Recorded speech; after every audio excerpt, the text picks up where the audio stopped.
everyone. Welcome to another fantastic episode of the Boston Greeks podcast. I am Ari, and I am here with my co-host, Foti Stamos. Hello, Foti. Yeah, so Ari, How are you doing?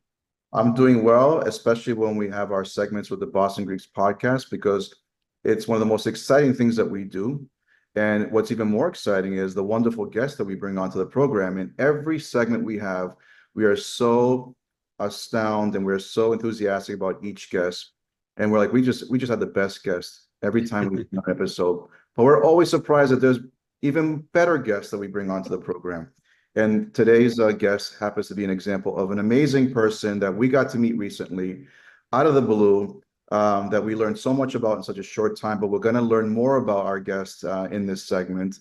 And, we touch upon individuals from so many different backgrounds of our culture. We do, segments on our culture from music to food, to wine, to business, and to travel. But also, we're going to touch on history as well in this segment.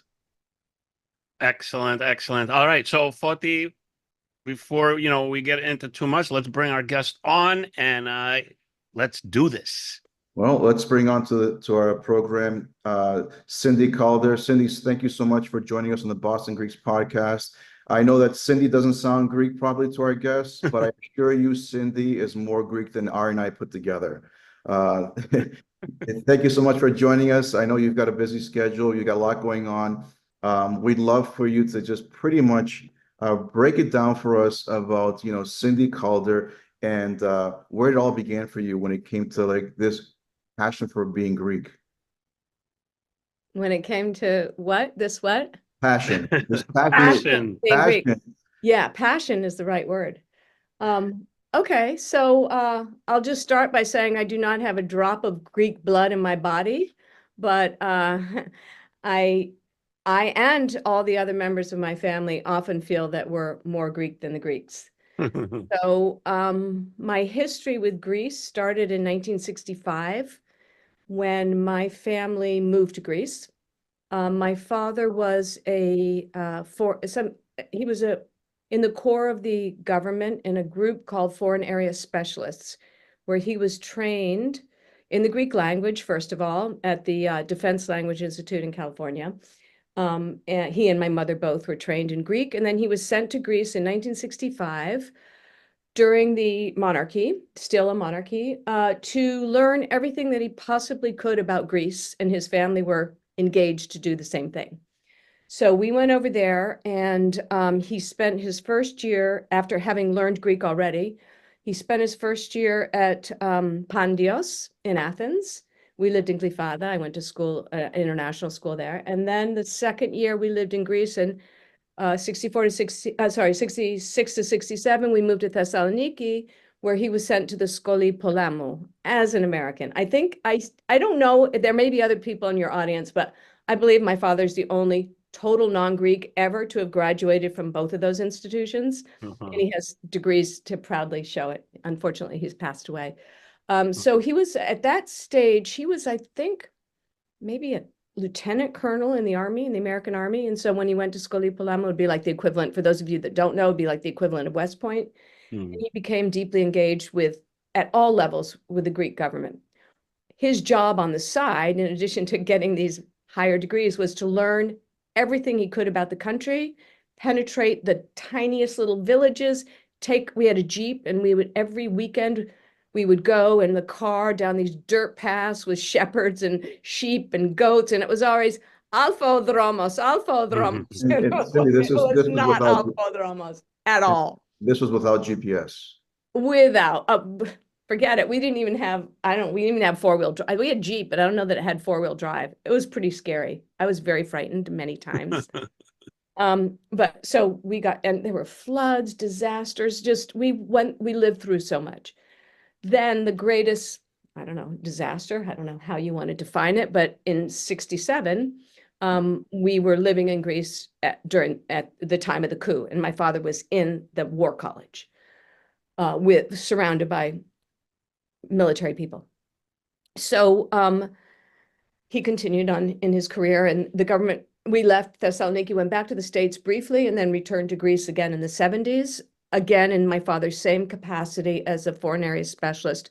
And at that point, for the next 8 years in the throughout the 70s, he was, and I was a teenager. He was posted to the American Embassy, where he was a member of the diplomatic corps. We had diplomatic stoma plates and all that.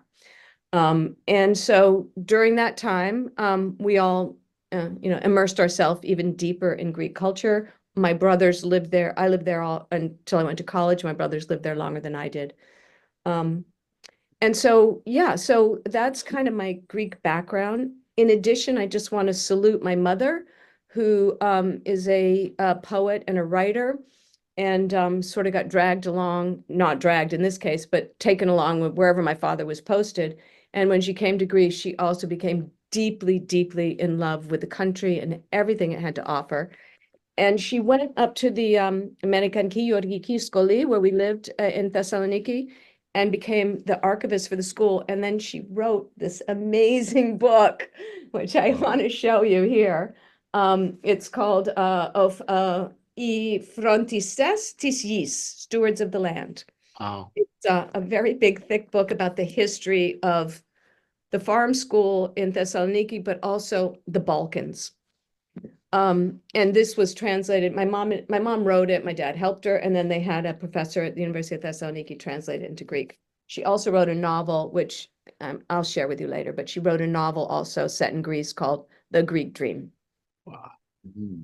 Um, That's amazing. yeah, all of that's exciting. Then I went to college. After college, I became a banker, and my job as a banker was I was hired because I could speak Greek, among other languages at that point. And so I worked for 10 years during the time when OTE, PPC, Olympic Airways, all these Greek companies were going private. And so I worked in some small capacity in helping value the companies and take them to the market. That's Yeah. pretty cool. Okay. So, So I mean, you have legitimate Greek credentials. I do. I tried to pull off like Greek meetings with Greek bankers. That was not so smooth. It's not very capable. But that's really just my first half of my connection with Greek. And it was as a kid, as a teenager, learning slang and, engaging with fun things, drinking at Cena, and, you can imagine the rest. We smoked Marlboros, of course, from the and then quite late in life, after being a banker for many years and doing some other things, I sort of went back to my Greek roots, if you can call them that, and I decided that I really wanted to learn ancient Greek, and then Latin came later. But I went back to school at a very ripe old age, I won't even admit. And I redid the equivalent of Greek and Latin. I'm sorry, I redid the equivalent of a BA. I went to Dartmouth, I had my BA already, but I redid the equivalent of a BA in classics. So I studied Greek and Latin at Columbia. I did not really know any ancient Greek or Latin at that point. And then I continued to get my master's degree at Columbia in Greek and Latin, and reading Herodotus and Thucydides and Plato and those sort of great people in Greek. And then really what I am most proud of is as I was in the process of getting my degree, I decided I really wanted to be a teacher. And so I got a job teaching in New York City in a couple of schools, Greek and Latin, but I also formed my own educational company. So Fotis, when you mention all those things that you talk about, wine and food, et cetera, you didn't say education. You meant, I know you include it, and that's kind of key to it all, but I'm an educator now. So I run a company called Calder Classics, and we take students now from all over the world. It started in New York City, expanded to all the boarding schools on the East Coast, and now really we've penetrated quite deeply into China, where there's a fascination, and we can talk about that in a minute, but fascination with ancient Greece and the language. And so now I run an educational boutique organization where we, among other things, we take students, a lot of scholarship students and others who pay, to Greece, Italy, France, where we read Greek texts or Latin texts, and we integrate our experience with art history, literature, creative writing, whatever interdisciplinary course oratory, rhetoric, whatever I decide to develop, it's all my curriculum, and I hire teachers to do it. And so we celebrate Greek culture, ancient Greek culture, but also in modern day Greece, we always, integrate what we're doing with what's going on around us in the modern world. Mhm. So that's it. Well, that was more than just that's it, because what you just mentioned is extremely fascinating, because just when we got to meet for the first time via phone call, and I was just listening to what you were mentioning, is unless we hear it from someone else, how rich our Greek culture is in ancient Greece and the classics that are being studied, and there's so much interest globally. And us as Greek Americans, I always like to make it a point that we should also participate and acknowledge this part of our history as well. Yeah. It's so fun to see the connections. And I just remember when I first started studying ancient Greek, I thought, oh, I'll be ahead of everybody in this class. They were all non-Greek, native Greek speakers and non-Greek speakers. I thought, I'll be so far ahead. And there were words like dendros and, a lot of words that seem the same. But honestly, after about the first half of the first semester, my modern Greek, which is limited anyway, really did not help me. The ancient Greek language is so complicated. The grammar is so intense. It's so difficult that I was at some advantage with some vocabulary, but it's hard.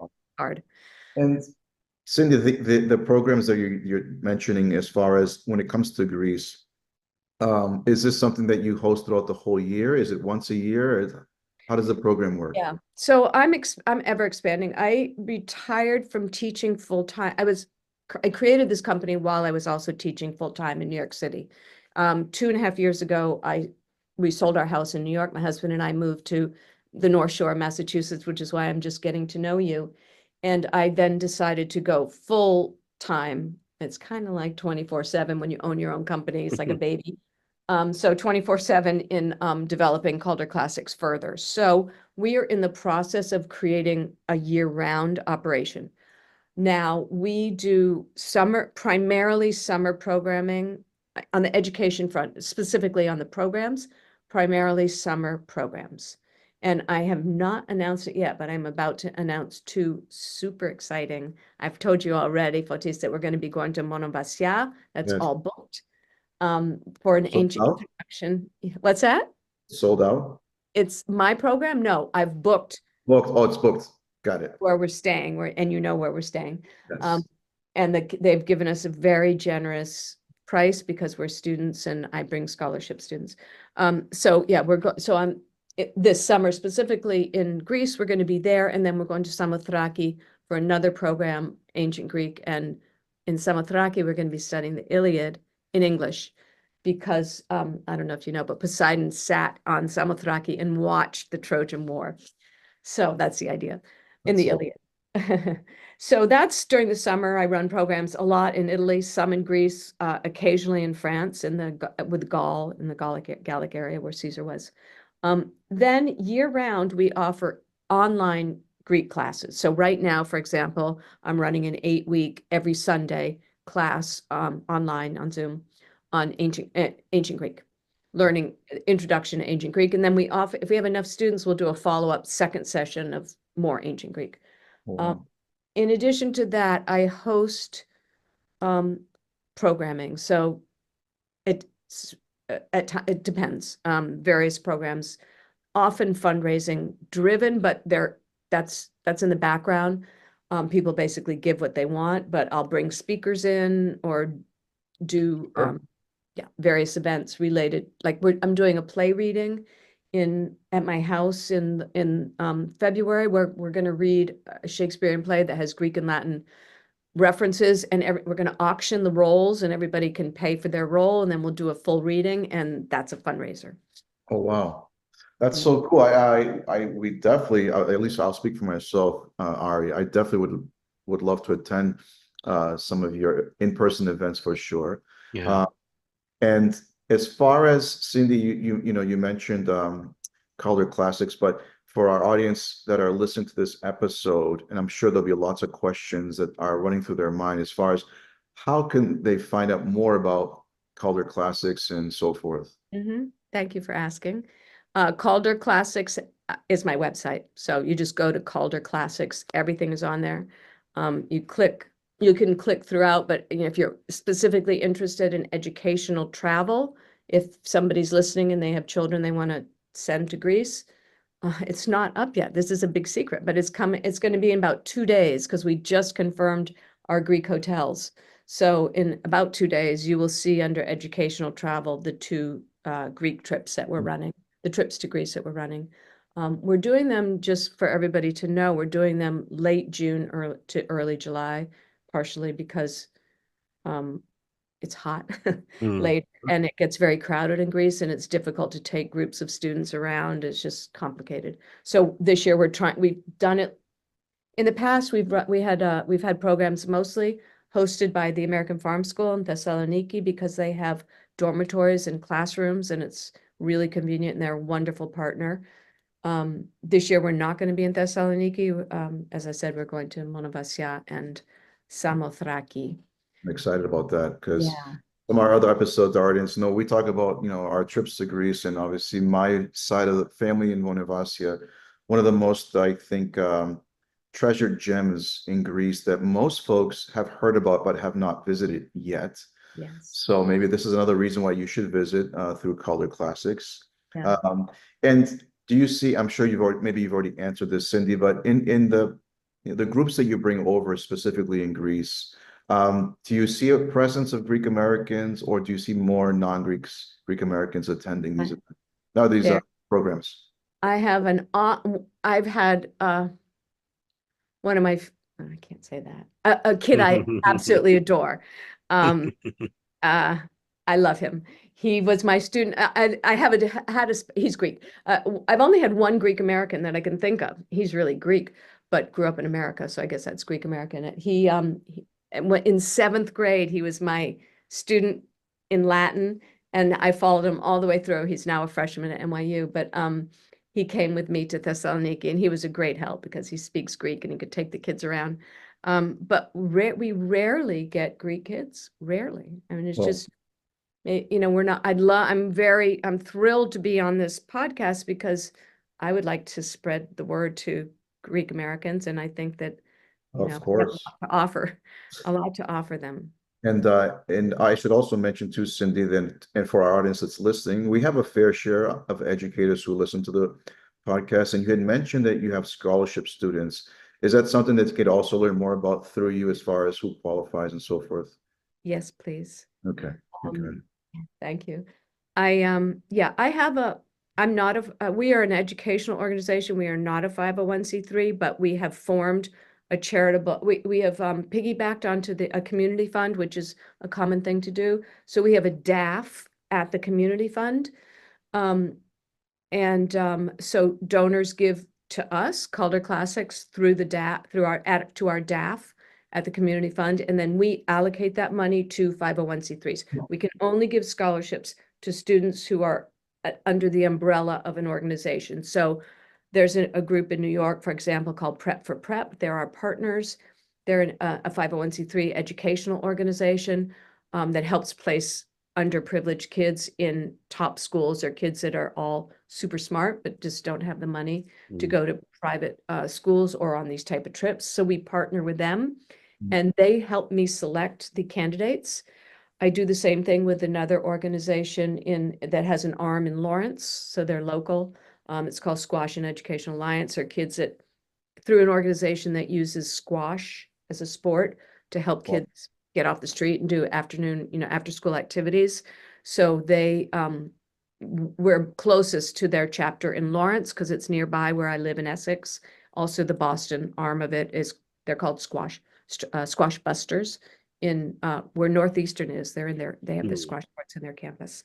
So with those 2 organizations, we have partnerships and those kids come to us, but we can take anybody who comes through a 501c3 because that's how or alternatively, okay, stop there. Alternatively, I have schools that I partner with who have endowments. For example, there's a school I'm working with right now in Tennessee.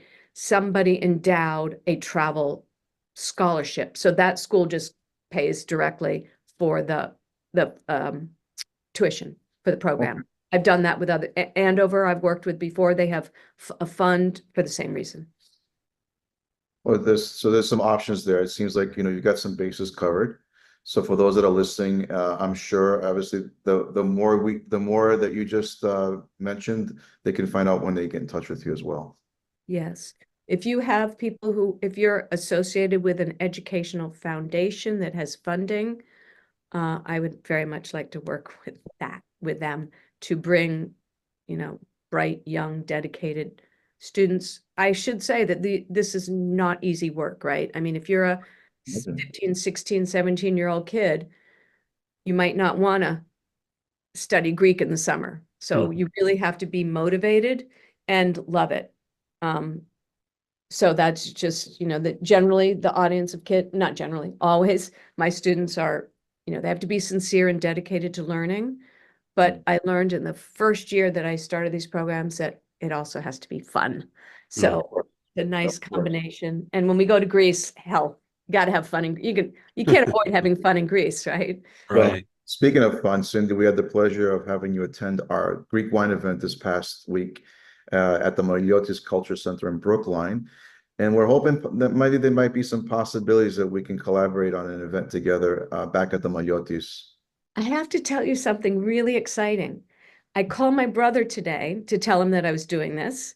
And he told me that my mother spoke at the Maliotis Center many, many, many years ago when she first published this book. Wow. Oh, wow. Isn't that crazy? My brother lives in outside Boston, so he went. And when I told him I was doing this and that I'd been to Maliotis Center, he said, I know that place. This was 2004. This book was cool. published. So she was there in 2004 when it was published. That's Isn't so that cool. I'm sure we can pull many, many situations as we get to know more and more people, our world becomes smaller and smaller. It's true. It's true. And the Greek world, In especially. the Greek world, yeah, specifically, right? But wow, this is great, Cindy. I want to add one more thing. Yeah, please go ahead. Which is we have, in a very interesting way, found a lot of Chinese students who are really interested in Greek. And it's very exciting. We've had this flow. It's hard with visas in Italy, but I don't know if it's as hard in Greece. We've had mostly kids coming to Italy from China, and it's a complicated process, but it's not a student visa, it's a tourist visa. But I'm really hoping that we can figure that out, because it's so interesting to have kids come from China who have never been to Greece, often never been to Europe. They speak English very well. They love Greek. I think partially because their education system is so good and geared toward being able to memorize.